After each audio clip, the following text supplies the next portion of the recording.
The National Opposition Alliance, called India, has taken a decision to boycott the discussions hosted by 14 anchors of 9 different TV channels. The opposition parties say that they were constrained to take this decision as they have come to the conclusion that these anchors are just incapable of conducting fair and neutral debate. They also say that they would not like to be customers in the market of hatred. Predictably, this decision has raised a national debate. The ruling BJP has called it a return to the era of censorship, that of the national emergency in 1975. Well, that argument on the face of it is disingenuous. In 1975, the Congress was in power at the center when it imposed emergency. In 2023, the party is in the opposition. How can an opposition party impose censorship on the national media? And it must also be told, this decision is not of the Congress alone. It's a collective decision of the 28-party alliance. And mind you, many leaders of this India alliance had gone to jail fighting the emergency. So the BJP's charge is rather frivolous. But then, boycotting specific anchors or programs on TV by political parties is not a new thing. It has been happening for a long time, even before 2014, when BJP came to power. What is new then this time? The new thing is that these parties have gone ahead and publicly named 14 anchors who they have decided to boycott. Here is the rub. Is naming and shaming a correct decision? Before we proceed, here is a caveat. Some would say the few out of the 14 names ought not to have been there, and others should have many more names should have been included in the list. Let us leave that to individual opinions, because there cannot be an agreement on it. But on the larger question, there are two different things here to consider. First, it should not matter if an anchor is left-leaning or right-leaning.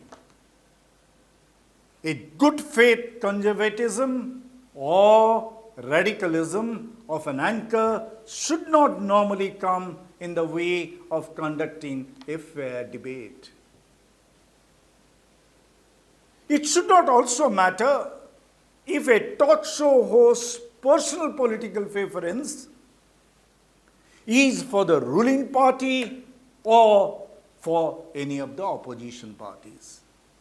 That is his or her personal choice. But what is of paramount significance is this.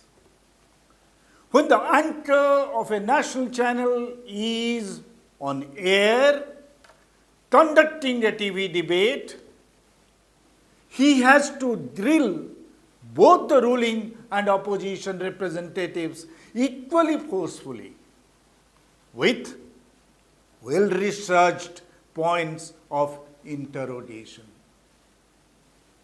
That is where some of these anchors apparently fall woefully short.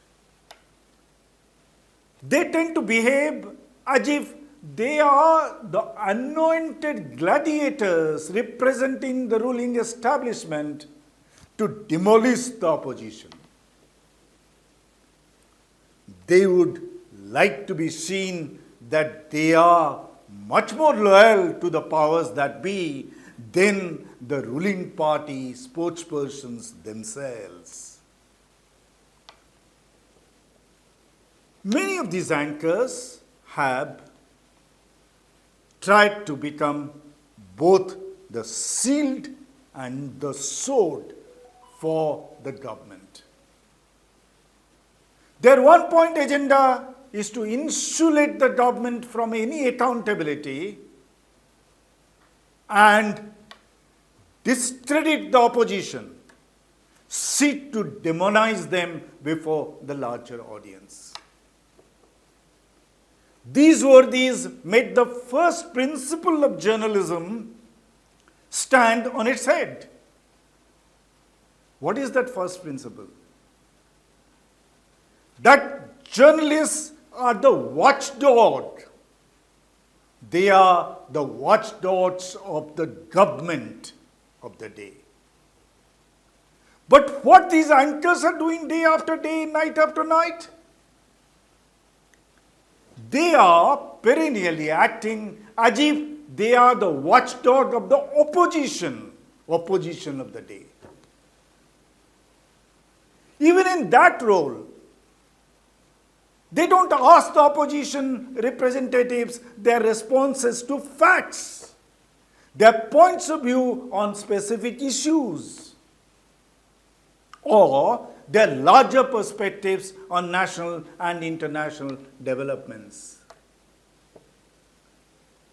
What they do is to hurl accusations at opposition spokespersons and seek simplistic answers. Yes or no?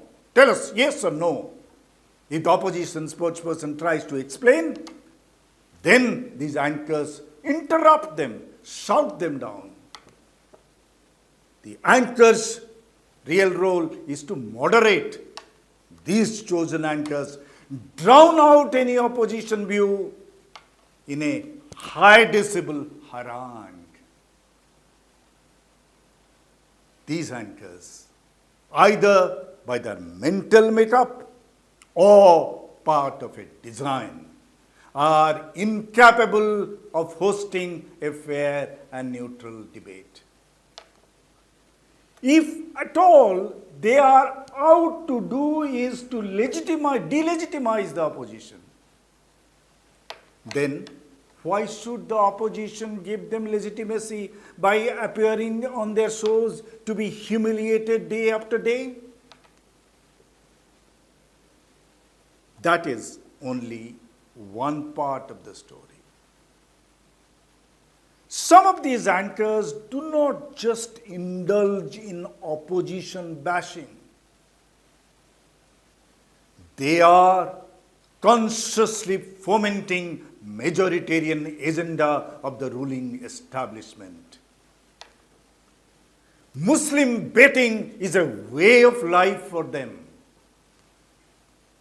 They endlessly talk about jihad, love jihad, many other kinds of jihad, how Muslims are unfaithful to this country.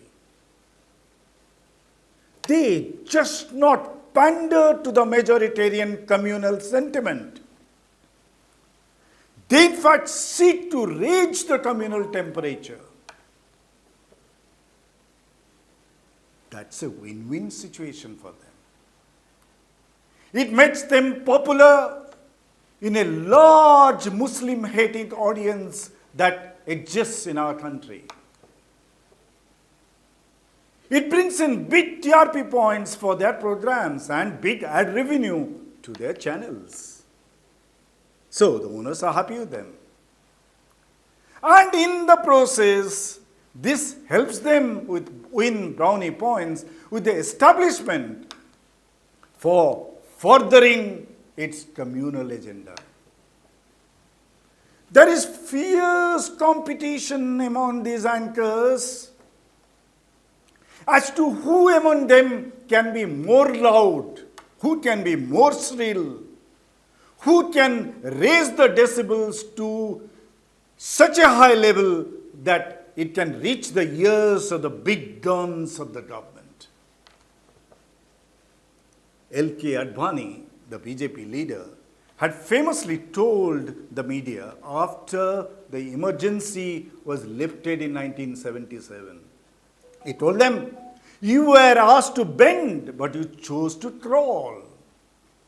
Today, Advani, given a chance, would probably say to the patently servile TV anchors, "You were asked only to crawl, but you chose to crawl and bark at the same time to draw attention of the rulers that you are crawling as per instruction." Is there any point for the opposition in engaging with such brazen propaganda voices of the ruling dispensation?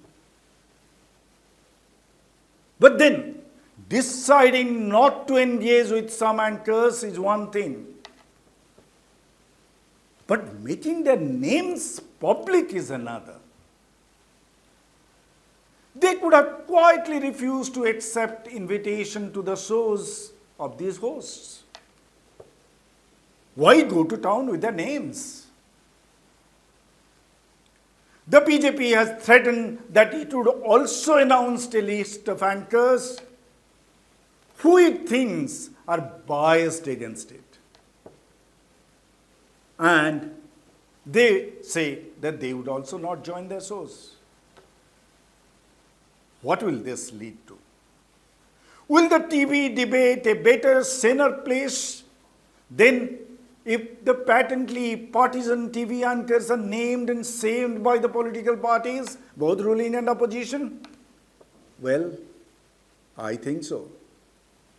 Let the BJP come out with a list of names of TV anchors it wants to boycott.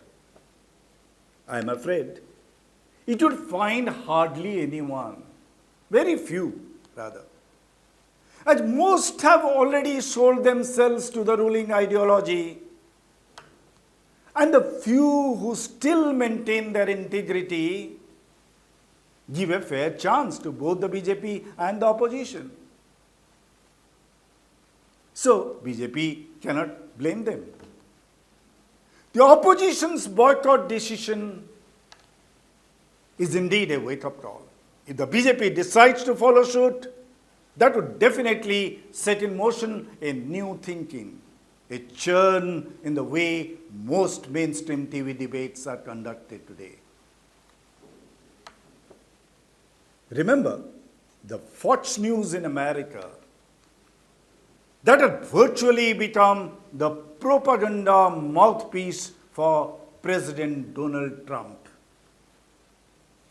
During the election for the second term that he was seeking against Joe Biden, the Democratic Party candidate.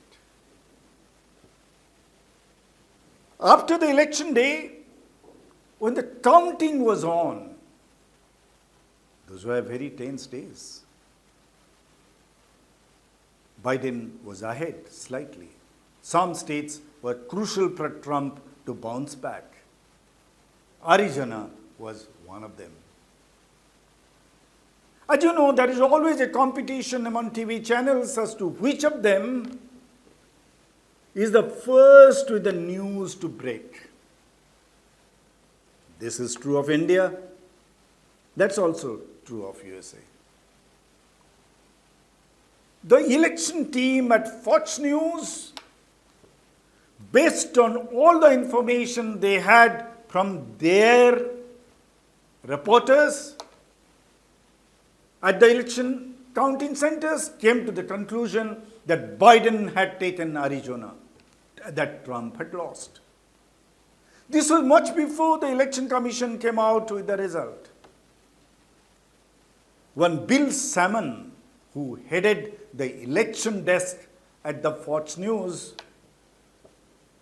decided to break this news on television. This was the first TV channel in America to do so. All hell broke loose. The TV anchors, the Fox News anchors who had used their shows to demonize the Democratic Party, and shore up Trump's prospects were heartbroken. They were livid. They railed against Bill Salmon for letting down the Fox News brand, which was identified with Trump. It didn't matter to them that those days, the 3 days after the Fox News had gone on air proclaiming Biden victorious, the Arizona result was officially declared. And Bill Salmon was banned on spot. Trump had lost Arizona. But the sentiment against Salmon built up. It was argued in those intervening 3 days, Fox News lost its viewership, which was largely the Trump supporters in millions. Bill Salmon was sacked by Rupert Murdoch for adversely affecting the ad revenue by telling the truth proactively before it was necessary to do so. Later, Murdoch had to admit on oath that his anchors knew that Trump's assertion about the fixed rigged election was a big lie.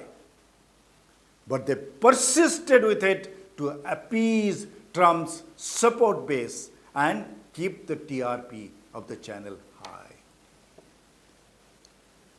After all these revelations, the Democratic Party decided to boycott the Fox News channel.